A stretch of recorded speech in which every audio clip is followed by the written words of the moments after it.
Parents are no better. School administration is afraid of publicity and lawsuits. The police are automatically assumed guilty for doing their job as they are trained to do, with local governments and the judicial system not giving them the support they deserve. The average individual has been raised and grown up in this clown show, so they don't have a lick of sense when it comes to social decorum.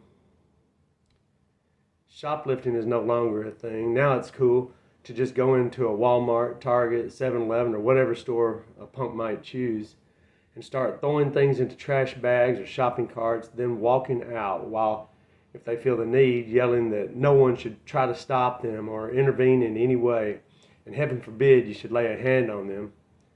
The companies deserve it. They won't let security do their job and stop them.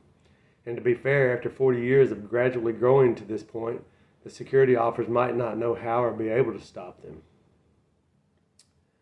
Fast food has become a target for animals to pitch a fit because their soup is too hot, the fries are too cold, or they have to pay extra for something extra.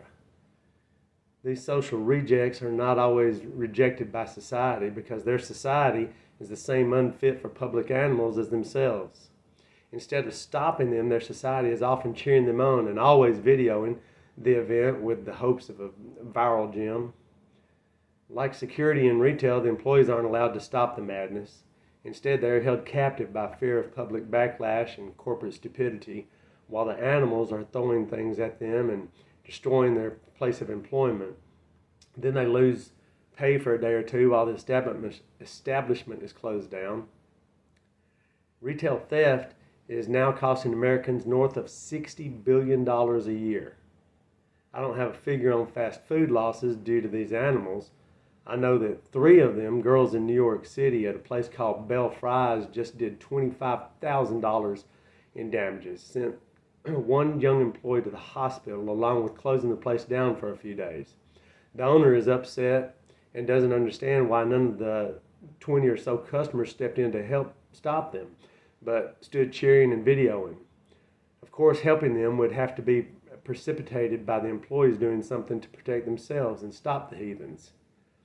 For future reference, when some animal climbs on your counter, knock them off.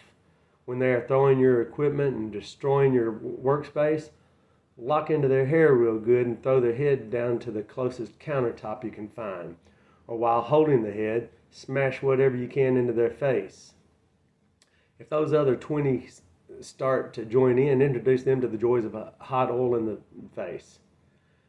But when you do the right thing and defend yourself or someone else in New York, you might very well end up arrested. It just happened when a clerk in a market wouldn't let a woman have a bag of chips when her food stamp card came up dry. She goes out and brings her punk boyfriend in, who starts assaulting the clerk, who eventually grabs a knife and stabs the goon, killing him.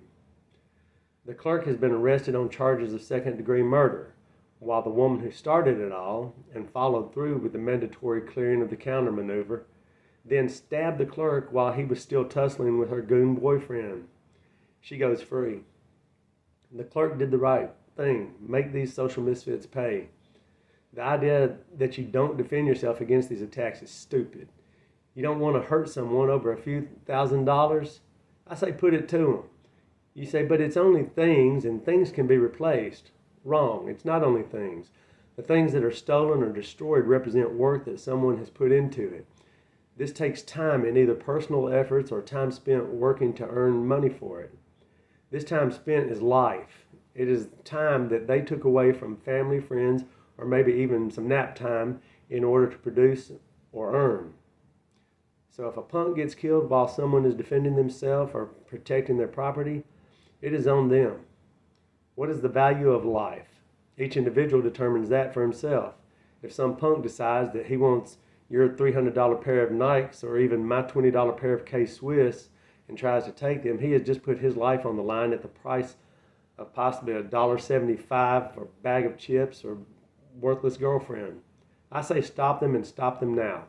Let's take back our country and our lives and make common decency cool again. Have a good day. I'm Ev.